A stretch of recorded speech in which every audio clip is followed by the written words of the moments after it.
Hello, आदाब, नमस्कार, सत श्री अकाल दोस्तों। डॉक्टर भीमराव अंबेडकर यूनिवर्सिटी के कम्युनिटी रेडियो 90.4 मेगाहर्ट्ज जागरा की आवाज पर मैं पूजा एक बार फिर से तहे दिल से आप सभी का स्वागत करती हूँ। हमारे YouTube चैनल पर दोस्तों हम हमेशा आपको कुछ खास शख्सियत से रूबरू कराते हैं, कुछ बेहतरीन जानकारियां दिलाते हैं। ऐसे ही आज एक बार फिर हमारे स्टूडियो में एक बहुत ही खास मेहमान मौजूद हैं। जी हाँ, देर नहीं करते, आज हम बहुत बहुत स्वागत करना चाहते हैं। All the way from Nagpur से हमारे साथ जुड़े हैं प्रोफेसर GS खडेगर साहब। सर नमस्कार। नमस्कार। प्रोफेसर GS खडेगर जी पहले भी हमारे रेडियो से जुड़ चुके हैं, लेकिन तब वो IQAC डायरेक्टर भी थे और अब वो हैं डीन, साथ ही साथ head of the department mathematics Nagpur university से। सर बहुत अच्छा लग रहा है, एक बार फिर हम आपके साथ जुड़ रहे हैं और अब हमारे श्रोता आपको सुन तो सकते ही हैं, लेकिन हमारे दर्शक आपको देख भी सकते हैं। तो सर एक बार फिर से यहाँ आकर कैसा महसूस कर रहे हैं हमारे रेडियो स्टेशन पर?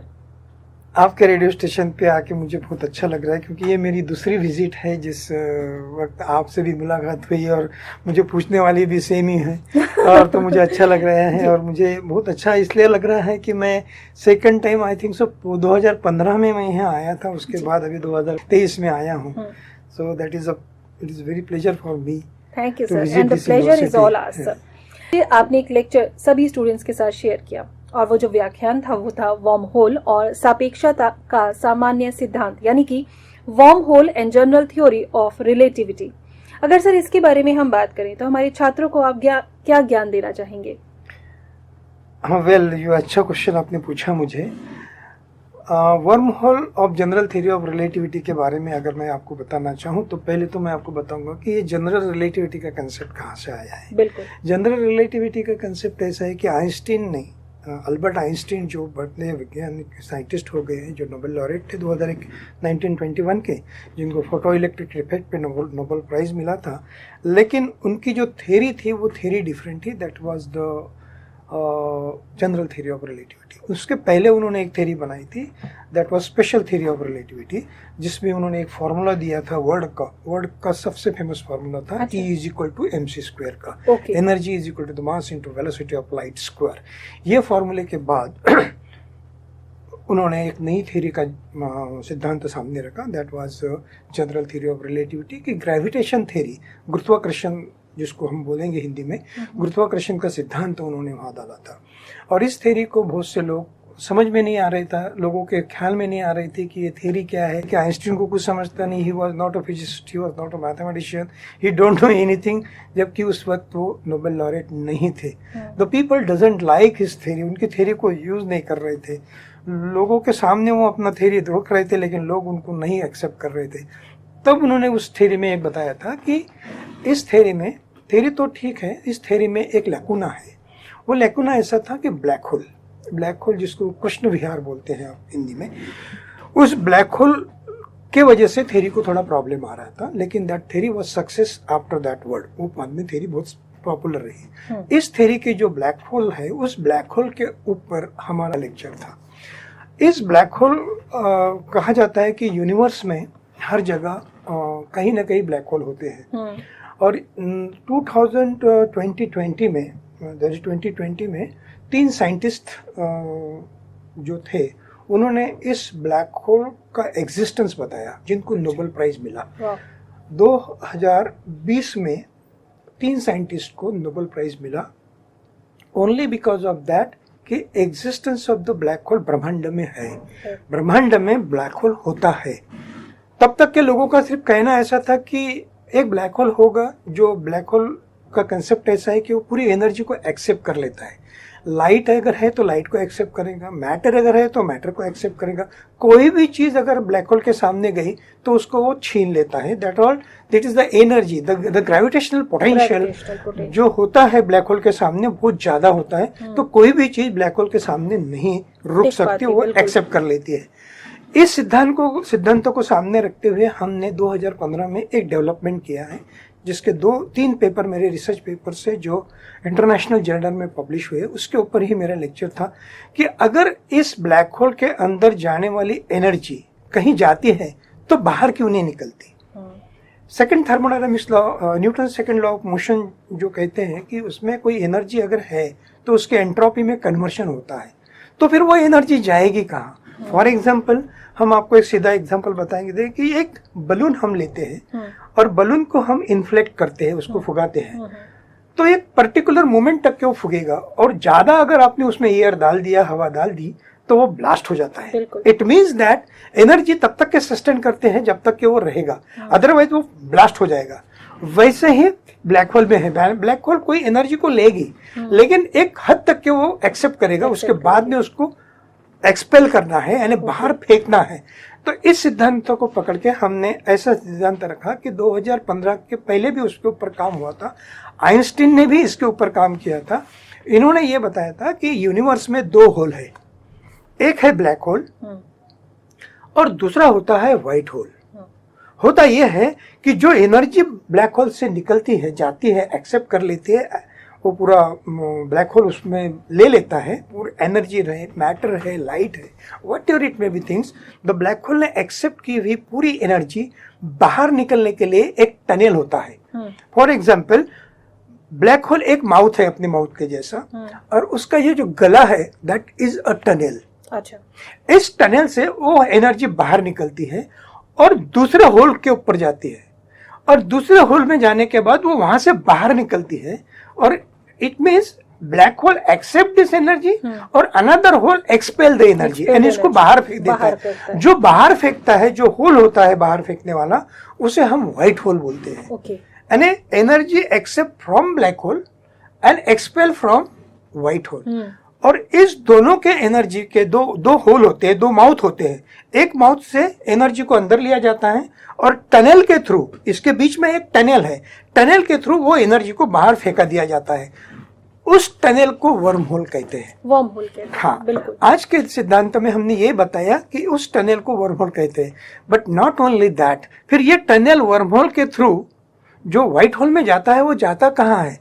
That tunnel will go in the another universe. हमारा एक अनदर ब्रह्मांड है। हमारे ब्रह्मांड, जिस ब्रह्मांड में हम रहते हैं उसके अलावा एक दूसरा ब्रह्मांड है। This all has been proven? ये नहीं, ये प्रूव नहीं किया है। इसमें हमने ये बताया है कि ये हाइपोथेटिकल है। अच्छा, हम ये बताने की कोशिश कर रहे हैं कि अगर ब्लैक होल एग्जिस्ट है तो व्हाइट होल एग्जिस्ट होना चाहिए। अगर व्हाइट होल एग्जिस्ट है तो ब्रह्मांड के में दूसरे ब्रह्मांड में जाने का जो मार्ग है वो आपके लिए खुला है। ये हम हमारे सिद्धांत से प्रूव कर रहे हैं कि अगर ब्लैक होल नहीं होता, अगर 2020 में ब्लैक होल का एक्सपेरिमेंट प्रूव नहीं होता था, तो हम अभी तक ये कहते थे कि ब्लैक होल नहीं है। लेकिन 3 साइंटिस्ट ने उसको प्रूव कर दिया है कि existence of the black hole is there in the universe. अगर ब्रह्मांड में ब्लैक होल है, इसका मतलब व्हाइट होल भी है। व्हाइट होल भी है। और हम वही सिद्धांतों को लेके जा रहे हैं कि अगर वो व्हाइट होल है तो व्हाइट होल ये नए यूनिवर्स में खुलता है। यानी उसका जो ओपनिंग होता है, अगर उसका क्लोज है, उसका एक्सेप्टेंस हमारे यूनिवर्स में है, तो उसका ओपन पॉइंट अनदर यूनिवर्स में है। तो हमने ये बताया है कि एक यूनिवर्स से दूसरे यूनिवर्स में अगर जाना है तो आपको वर्म होल के थ्रू जाना पड़ेगा। बिल्कुल। You enter from the black hole, go through the tunnel and touch to the white hole. White hole को आपको टच करना है, और जिस दिन आप व्हाइट होल को टच करोगे उस वक्त आप नए ब्रह्मांड में जाओगे, जहाँ नया अर्थ रहेगा, नए मून रहेंगे, नए सन रहेंगी, नई सिस्टम रहेगी और नई सोलर सिस्टम रहेगी। तो ये जो हमने लिखा है, इसके ऊपर हमने 3-4 पेपर पब्लिश भी किए हैं, और लोगों का कहना है कि ये हाइपोथेटिकल है। बट स्टीफन हॉकिंस जो हमारे बहुत बड़े साइंटिस्ट होके गए हैं, उन्होंने भी कहा था कि ब्लैक होल एग्जिस्ट है, लेकिन वो प्रूव हुआ उनके मरने के बाद। 3 साइंटिस्ट ने प्रूव किया कि स्टीफन हॉकिंस ने जो बताया था वो करेक्ट है। इसलिए हम जो आज बोल रहे हैं कि ब्लैक होल एग्जिस्ट है तो व्हाइट होल होना चाहिए, और व्हाइट होल एग्जिस्ट है तो न्यू ब्रह्मांड होना चाहिए, न्यू यूनिवर्स। तो न्यू यूनिवर्स की उत्पत्ति जो होती है वो व्हाइट होल से होती है। बहुत शानदार सर, और आपका समझाने का तरीका इतना अच्छा है कि मैं साइंस और मैथमेटिक्स की स्टूडेंट ही नहीं हूँ, बट मुझे भी बहुत इंटरेस्टिंग लगा और बहुत अच्छे से समझ भी आया। होपफुली हमारे देखने और सुनने वालों को भी उतना ही इंटरेस्टिंग लगा होगा। सर, अगर ये रिसर्च, ये थ्योरी प्रूवन हो जाती है कि ये हमारे वर्म होल के थ्रू, जो हमारा टनल है उसके थ्रू व्हाइट होल तक पहुंचा जा सकता है और दूसरे ब्रह्मांड तक पहुंचा जा सकता है। अगर ये Exactly. थ्योरी प्रूफ हो जाती है तो ये समाज के कितने हित में रहेगी? हाँ, ये समाज के कितने हित में रहेंगे इसके बारे में तो मैं अभी कॉन्क्रीट आपको कुछ नहीं बता सकता हूँ, लेकिन ये ऐसा रिसर्च है कि जैसे मैंने आपको बताया कि एक ब्रह्मांड से दूसरे ब्रह्मांड में जाने का रास्ता, एक्चुअली हम इस एक ही ब्रह्मांड में, जैसे हम कश्मीर से निकलते हैं और कन्याकुमारी तक जाते हैं, ये जो ट्रैक हम पकड़ते हैं तो कश्मीर टू कन्याकुमारी ये पूरा ट्रैक है। अब सपोज करो इंडिया के नक्शे को आप फोल्ड कर दो, अगर हमने फोल्ड कर दिया तो हमारा जो कन्याकुमारी है वो कश्मीर के ऊपर आ जाएगा, ये नीचे आ जाएगा, बराबर है। अब सुनिए मेरी बात, हमने नक्शे को क्या किया, मैप को फोल्ड कर दिया, कन्याकुमारी को ले लिया नीचे और कश्मीर को ले लिया ऊपर, कन्याकुमारी के ऊपर आ गया कश्मीर। हमने फोल्ड करने के बाद आप जस्ट मैपिंग में देख सकते हो। हम अगर ये पेपर की बात यस करें, यस, ये पेपर, हाँ, मैं दिखाना ये चाहूंगी। हमारे नक्शे में यहाँ कश्मीर है, हमारे नक्शे में यहाँ कन्याकुमारी है। अब हम क्या कर रहे हैं, कश्मीर को फोल्ड कर रहे हैं, ऐसा फोल्ड करने के बाद हुआ ये कि कश्मीर कन्याकुमारी के ऊपर आ गया। अब इसके बीच में हम क्या करेंगे, एक टनल डालेंगे। ठीक है, टनल का जो ऊपर का होल है इसको हम ब्लैक होल बोलेंगे और नीचे का जो होल है उसको व्हाइट होल बोलेंगे। हमारा ब्लैक होल खुलेगा कश्मीर में और हमने तो फोल्ड कर दिया इंडिया के नक्शे को, तो ये सबसे शॉर्टकट बन गया व्हाइट होल, ब्लैक होल से व्हाइट होल जाने के लिए। अब देखिए मेरा कहना ऐसा है, are you understand my point? अब मैं आपको बताता हूँ, देखिए दिस इज द टनल, यह है हमारा कश्मीर, यह है हमारा कन्याकुमारी, आर यू अंडरस्टैंड? और हमने क्या किया है, इसमें से एक टनल डाल दिया, टनल डालने से हम ब्लैक होल से एंट्री कर रहे हैं और just short distance we reach to the white hole. हम कहाँ पहुंच रहे हैं, कन्याकुमारी। ये कितना कम डिस्टेंस है और वही डिस्टेंस अगर हम इसको लंबा करेंगे तो हमारा डिस्टेंस ये यहाँ तक के है, कश्मीर से लेकर कन्याकुमारी तक के, इतना डिस्टेंस हमने कवर कर लिया। यही होता है, यूनिवर्स है हमारा ऐसा, दिस इज अवर यूनिवर्स। अब यूनिवर्स, अगर हमारा यूनिवर्स का कोई शेप नहीं होता है, अब अगर यूनिवर्स ऐसा है तो हम यूनिवर्स के इस पार्ट में कहीं तो भी है। अब हमें यूनिवर्स के इस पार्ट में जाना है, एंडिंग में। तो होता यह है कि अगर हमने हमारा जर्नी शुरू किया तो हम ऐसा निकलेंगे, ऐसा जाएंगे, फिर ऐसा पहुंच के यहाँ आएंगे। लेकिन अगर हम टनल के थ्रू जाएंगे तो हम यूनिवर्स के नेक्स्ट पार्ट में इजीली शॉर्ट डिस्टेंस पे जा सकते हैं। और ये जो डिस्टेंस है ना, ये जो टनल है, इसको कहते हैं हम वर्म होल। ओके, अब यही टनल हमारा दूसरा अदर यूनिवर्स में खुलता है और इस टनल का जो व्हाइट होल है ये अटैच होता है अनदर यूनिवर्स को। ये एक दूसरा यूनिवर्स है यहाँ, तो हम ये दूसरा, ये बड़ा होगा इधर, ये यूनिवर्स है। तो हमारा क्या होगा कि हम जब ब्लैक होल से निकलेंगे तो यूनिवर्स के दूसरे पार्ट में आएंगे और इमीडिएटली उसके नीचे दूसरा यूनिवर्स है, हम नेक्स्ट यूनिवर्स में एंट्री करेंगे। So we go to the another universe. उस यूनिवर्स में एक अर्थ है, अच्छा, उस यूनिवर्स में सोलर सिस्टम है, उस यूनिवर्स में सन है, मून है, अदर प्लैनेट्स है, और जहाँ अर्थ होता है वहाँ ह्यूमन बीइंग होता है, लाइफ होता है। अर्थ का मीनिंग है होता है लाइफ, अर्थ मीन्स लाइफ, अर्थ मीन्स कोई, वहाँ एयर भी है, वाटर भी है, सब है। जहाँ लाइफ होता है उसे हम सादी भाषा में अर्थ बोलते हैं। और पृथ्वी जहाँ है वहाँ ह्यूमन बीइंग होगा, क्योंकि वहाँ लाइफ होगा, वहाँ वाटर होगा, वहाँ ऑक्सीजन होगा, वहाँ हाइड्रोजन होगा, हर तरीके की चीज होगी। अब ये चीज हमें अलग यूनिवर्स में जाने को मिलेगी, दिखने को मिलेगी। उस यूनिवर्स का आदमी कैसा रहेगा मुझे पता नहीं। हम जो सोचते हैं एलियन के बारे में, ये सिर्फ काल्पनिक कथा है, यह काल्पनिकता है या इमेजिनेशन से हॉलीवुड का। हमने एलियन को अभी तक के देखा नहीं, लेकिन अगर आपको पता होगा तो कुछ चीजें पृथ्वी पर आई है जिसके ऊपर अभी भी रिसर्च शुरू है। फिर वो कहाँ से आई है किसको पता नहीं। एक सबसे बड़ा एग्जाम्पल मैं आपको देता हूँ, 1952 की बात है, आप गूगल पे जाकर सर्च कर सकते हो। मैंने भी ये स्टोरी गूगल पे ही सुना है, मुझे भी पता नहीं था, लेकिन जब मैं सुना वो इसलिए पढ़ा क्योंकि वो that story is connected to the my field. मैं जिस थ्योरी पे काम कर रहा हूँ उससे कनेक्टेड थी।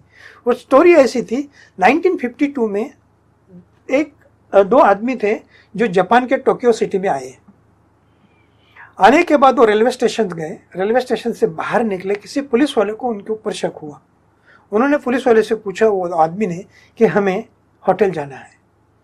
उसका चेहरा जो था ह्यूमन बीइंग अपने जैसे चेहरे थे, जैसे आदमियों के चेहरे होते हैं, 2 कान, 1 नाक, 2 आंखें, 1 मुंह और पूरे लंबे चौड़े थे। उन्होंने पूछने के बाद उस पुलिस ऑफिसर को थोड़ा डाउट गया कि this person is coming from different country, ये कोई तो भी अलग है, इसके पास पासपोर्ट नहीं है। उसको पासपोर्ट पूछा तो उसने पासपोर्ट दिखाया, he is coming from Spain. उसने बताया कि मैं स्पेन से आया हूँ, जापान टोक्यो में जाना है और टोक्यो में मुझे इस होटल में रुकना है। Again that person was confuse कि ये कुछ तो भी गलत बता रहा है। Then this person went to the, वो होटल में गए दोनों, एक पुलिस वाला उसके पीछे गया। उस पुलिस वाले ने सभी लोगों को बता दिया पुलिस के सर्कल में कि ये 2 आदमी आए हैं, मे बी डाउटफुल, मुझे इनके ऊपर शक है, ये स्पेन के नहीं लगते। देन होटल में रुके। होटल में रुकने के बाद वो अंदर गए कमरे में और पुलिस वाले ने पूरा होटल पैक कर लिया। 3 घंटे होटल के ऊपर पूरी इंक्वायरी चली, सर्विलांस पूरा सर्वे किया और बाद में होटल वाले को बताया कि इस रूम को आप खोलिए। अंदर जाने के बाद किसी को बाहर निकलने की परमिशन नहीं थी। तो पूरा पैक होने के बाद 3-4 घंटे के बाद जब होटल का दरवाजा खुला रूम का, तब उस रूम में कोई नहीं था। एक कागज पड़ा था, उसके ऊपर थैंक यू लिखा था। ओह। जब उसकी आइडेंटिटी देखी, लोगों को समझ में नहीं आया था ये नाम कहाँ से आया, क्या आया। बाद में उसके ऊपर इतना बड़ा रिसर्च हुआ और पता चला कि that persons came from different universe. Great. ये 1952 का किस्सा है जो मैंने गूगल पे पढ़ा है। I don't know that one. मैंने इसलिए पढ़ा क्योंकि मुझे वो कनेक्टेड लगा वर्म होल से। वर्म होल एक ऐसा कंसेप्ट है जिससे हम कहते हैं कि हम दूसरे यूनिवर्स में जाएंगे, एलियन को मिलेंगे। एलियन है या नहीं है ये मुझे पता नहीं है, but we are going there through that tunnel, that is the concept. तो ये कंसेप्ट मुझे इस स्टोरी से अच्छा लगा, तो इसलिए मैंने पढ़ा और पढ़ने के बाद ऐसा लगा कि ये आदमी है, गायब कैसे हो गया, that was the question. Japanese police इतनी खतरनाक है सर कि किसी को भी कहीं भी पकड़ लेंगे, आपको पता नहीं चलेगा। उनका नेटवर्क बहुत अच्छा है, वो स्ट्रांग है। तो हम ऐसा नहीं कह सकते कि उन्होंने ऐसा ही छोड़ दिया होगा। फिर उसमें पता चला कि वो कुछ तो भी आए थे, बट उसके ऊपर का रिसर्च बाद में। तो क्या इस रिसर्च वर्क को करने की प्रेरणा आपकी यही रही? मुझे ऐसा लगा कि ऐसा हो सकता है कि ये अगर हो सकता है कि ये अगर आते हैं, ये लोग कहते हैं कि एलियन है या whatever may be there. I am not saying that कि alien, I am not saying that one, the person from the different universe is not the alien. हम उसको एलियन नहीं बोलेंगे। वो हमसे इंटेलिजेंट हो सकता है या हमसे बुद्धू हो सकता है, लेकिन हम तो ये चाहते हैं कि वो, हम तो ये समझते हैं कि वो हमसे इंटेलिजेंट है। वो इसलिए चाहते हैं क्योंकि उन लोगों के कुछ सिम्टम्स हमें यहाँ दिखे हैं, कुछ सिग्नल उन्होंने हमें दिए हैं जो हमारे पास, इंडियन गवर्नमेंट के पास अभी भी है, कि कुछ लोग बाहर से आए हैं और हमें सर्च कर रहे हैं। भले ही उन्होंने हमारे ऊपर अटैक नहीं किया, कुछ नहीं किया, लेकिन वो हो सकता है हमारा रिसर्च देख रहे हैं या हमारा कल्चर देख रहे हैं, व्हाट एवर इट में भी, वो आके गए हैं। So that was the things, ये हमने देखा। सर, अगर आपका रिसर्च वर्क कंप्लीट हो गया, सक्सेसफुल हो गया और आपने एक दूसरे ब्रह्मांड की खोज कर ली, और अगर वहां से एलियंस ही आते हैं, तो आप बच्चों के मोस्ट फेवरेट हो जाएंगे। Thank you very much. लेकिन ये स्टोरी लगती है, हाँ। ये हाइपोथेटिकल लगता है, बच्चों को सुनाने के लिए अच्छा है। लेकिन जब हम राम सेतु की बात करते हैं, रामायण की बात करते हैं, तो हमें तो ऐसे सिम्टम्स दिख रहे हैं। हाँ। हमने टाइटैनिक मूवी देखा है, मैंने तो सिर्फ मूवी देखा है। उसकी स्टोरी अगर देखेंगे आप, तो वो जो डूब गया था उसके सिम्टम्स बाद में मिले कि टाइटन कहाँ डूबा था, उसके जो स्पेयर पार्ट थे वो उन्होंने निकाले, खोज के निकाले। द्वारका के बारे में भी ऐसा ही किया गया, नासा ने रिसर्च किया द्वारका के सिम्टम्स, कुछ कृष्ण भगवान ने जो द्वारका डुबाई थी उसके कुछ सिम्टम्स, कुछ एलिमेंट्स, कुछ पार्टिकल्स, व्हाट एवर इट में भी उनको मिले हैं। इसका मतलब ऐसा है कि यूनिवर्स, जब अगर अर्थ पे ऐसा हो सकता है तो why should not in the universe. Universe में भी ऐसा, ब्रह्मांड में कुछ भी हो सकता है। बिल्कुल बिल्कुल सही कहा आपने। आज हम बात कर रहे हैं प्रोफेसर GS खडेकर साहब के साथ, जो हैं डीन, साथ ही साथ head of the department mathematics from Nagpur university. Sir से आज हमने बहुत शानदार बात करी। सर अपने एक रिसर्च वर्क की बात हमें बता रहे थे, जो है worm hole and general theory of relativity. बहुत ही इंटरेस्टिंग ये बातचीत रही, लेकिन अब समय हमें ज़्यादा बातचीत करने की इजाज़त नहीं देता है सर। तो मैं चलते चलते आपसे एक सवाल ज़रूर पूछना चाहूँगी सर। नागपुर यूनिवर्सिटी आपकी अपनी यूनिवर्सिटी है, वहाँ के बच्चे आपके अपने बच्चे हैं, लेकिन आगरा भी आपका इतना फ्रिक्वेंटली आना होता है। आपकी ब्लेसिंग्स, आपकी स्पीचेस, आपके लेक्चर्स हमारे बच्चों को भी, स्टूडेंट्स को भी सुनने को मिलते हैं। तो जब आप 2015 लगभग में आए थे और आज आप 2023 लगभग में आए हैं, तो हमारे मैथमेटिक्स डिपार्टमेंट ही नहीं, हमारे यूनिवर्सिटी के और डिपार्टमेंट के बच्चे भी आपसे मिले, उन्होंने आपके लेक्चर्स को सुना।